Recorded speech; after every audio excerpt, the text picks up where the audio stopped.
অধ্যাপক দীপক কুমাৰ শৰ্মাক নলবাৰী কলেজত ৰাজহুৱা সম্বৰ্ধনা। ঐতিহ্যমণ্ডিত নলবাৰী মহাবিদ্যালয়ৰ এলামনি এছ'চিয়েশ্যনৰ উদ্যোগত আৰু নলবাৰী মহাবিদ্যালয়ৰ শিক্ষক গোটৰ সহযোগত শনিবাৰে দুবাৰকৈ সাহিত্য অকাডেমী বঁটাপ্ৰাপক উত্তৰ পূব ভাৰতৰ প্ৰথমগৰাকী সাহিত্যিক নলবাৰী গৌৰৱ অধ্যাপক দীপক কুমাৰ শৰ্মাক ৰাজহুৱাভাৱে সম্বৰ্ধনা জ্ঞাপন কৰে।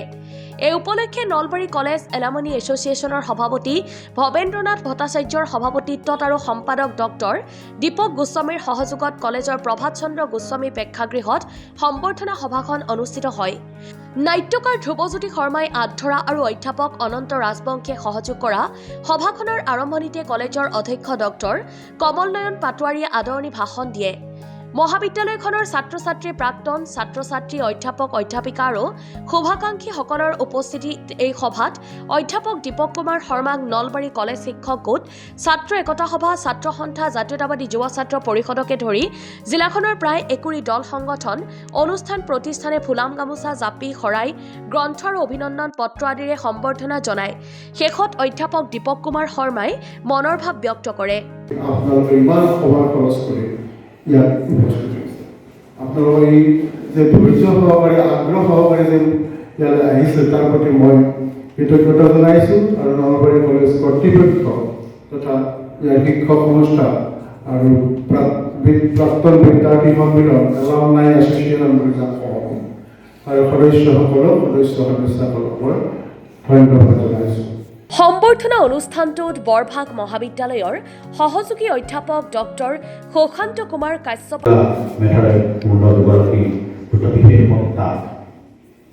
আৰু দীপক শৰ্মা ছাৰক মই প্ৰথম দেখিছোঁ কটন কলেজত। মোৰ অৱশ্যে সংস্কৃত বিষয় নাছিল, 1990 চনৰ কথা। তেতিয়া কটন কলেজৰ শিক্ষক একাদশ আৰু ছাত্ৰ একতা সভা একাদশৰ মাজত এখন ক্ৰিকেট মেচ অনুষ্ঠিত হৈছিল জাস্কেল পথাৰত।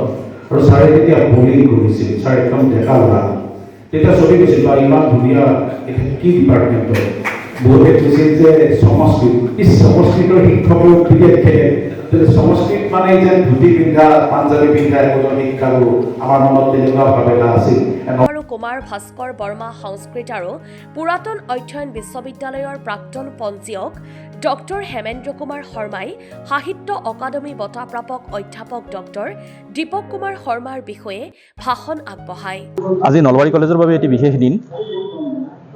নলবাৰী কলেজৰ এগৰাকী স্বনামধন্য প্ৰাক্তন ছাত্ৰ অধ্যাপক দীপক কুমাৰ শৰ্মা ছাৰ, যি নলবাৰী মহাবিদ্যালয়ৰ প্ৰাক্তন ছাত্ৰ হোৱাৰ উপৰিও গুৱাহাটী বিশ্ববিদ্যালয়ত অধ্যাপনা কৰি নলবাৰী কলেজৰ বাকৰিতেই নলবাৰীৰ প্ৰথমখন বিশ্ববিদ্যালয় কুমাৰ ভাস্কৰ বৰ্মা পুৰাতন আৰু সংস্কৃত অধ্যয়ন বিশ্ববিদ্যালয়ৰ প্ৰতিষ্ঠাপক অধ্যক্ষ হিচাপে ইয়াৰ পৰা আমাৰ বৰ্তমান স্থানলৈকে পৰ্যবেক্ষিত হোৱাৰ দুটাকৈ টাৰ্মৰ তেখেত উপাচাৰ্য হিচাপে কাৰ্যনিৰ্বাহ কৰি পেলাই বিশ্ববিদ্যালয়খনক সমগ্ৰ ভাৰতবৰ্ষৰ ভিতৰতে এটি বিশেষ নাম দিবলৈ সক্ষম হৈছে, তাৰ পৰিচিতি দিবলৈ সক্ষম হৈছে।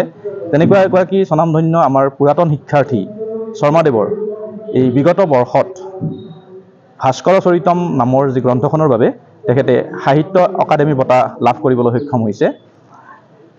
তেখেত সাহিত্য একাডেমী বঁটা লাভ কৰা দুবাৰকৈ সাহিত্য একাডেমী বঁটা লাভ কৰিছে তেখেতে, এবাৰ অনুবাদ সাহিত্যৰ বাবে আৰু এইবাৰ এই যি স্বকীয় গ্ৰন্থ ভাস্কৰ চৰিতম সেইখনৰ বাবে সাহিত্য একাডেমী বঁটা লাভ কৰিছে। আৰু তেখেতেই বোধহয় উত্তৰ পূব ভাৰতৰ প্ৰথমগৰাকী ব্যক্তি যিয়ে দুটা শিতানত দুবাৰকৈ সাহিত্য একাডেমী বঁটা পাবলৈ সক্ষম হৈছে।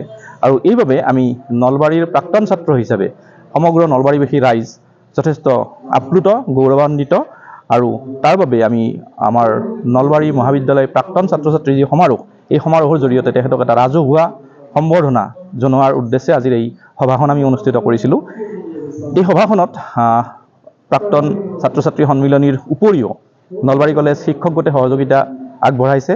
নলবাৰী কলেজ শিক্ষক গোট, নলবাৰী কলেজ ছাত্ৰ একতা সভা, সদৌ অসম কৰ্মচাৰী পৰিষদ, অসম কলেজ শিক্ষক সংস্থা আদি কৰি প্ৰায় 15টা সংগঠনে, অসমৰ লেখিকা সমাজ, সাহিত্য সভা, নলবাৰী জিলা সমিতি এনেকৈ বা প্ৰায় 18টা সংগঠনে তেখেতক ইয়াত ৰাজহুৱাভাৱে আজি বিপুলভাৱে সম্বৰ্ধনা জ্ঞাপন কৰিছে আৰু ব্যক্তিগতভাৱেও বহু তেখেতৰ গুণমুগ্ধই আজিৰ এই অনুষ্ঠানৰ জৰিয়তে তেখেতৰ যি গৌৰৱময় এই জীৱন যাত্ৰা এই জীৱন যাত্ৰাত তেখেতক পুনৰবাৰ তেখেতক সম্বৰ্ধনা জ্ঞাপন কৰিছে আৰু এই সম্বৰ্ধনা জ্ঞাপনৰ উদ্দেশ্যে আজি এই সভাখন আয়োজন কৰা হৈছিল।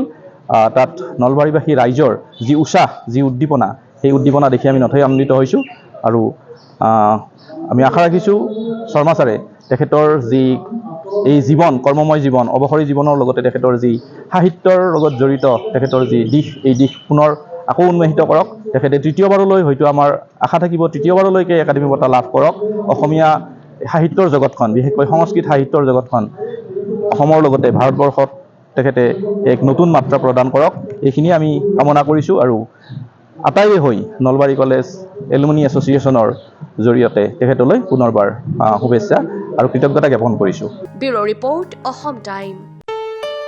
ঘৰত আনন্দ আৰু সম্পৰ্কৰ চমক বজাই ৰাখিবলৈ জৰুৰী হৈছে সকলো আনন্দময় মুহূৰ্তত মৰমৰ উপহাৰ দিয়াটো। সেইবাবে মধুশ্ৰী জুৱেলাৰ্ছে আনিছে সকলো ৰঙীন ক্ষণৰ বাবে বিশেষ গহনা। হীৰাৰে হওক সোণৰে হওক বা ৰূপৰে হওক শ্ৰেষ্ঠ ডিজাইনছ আৰু হলমাৰ্কযুক্ত গহনাই ৰাখে সম্পৰ্কক নিখুঁত।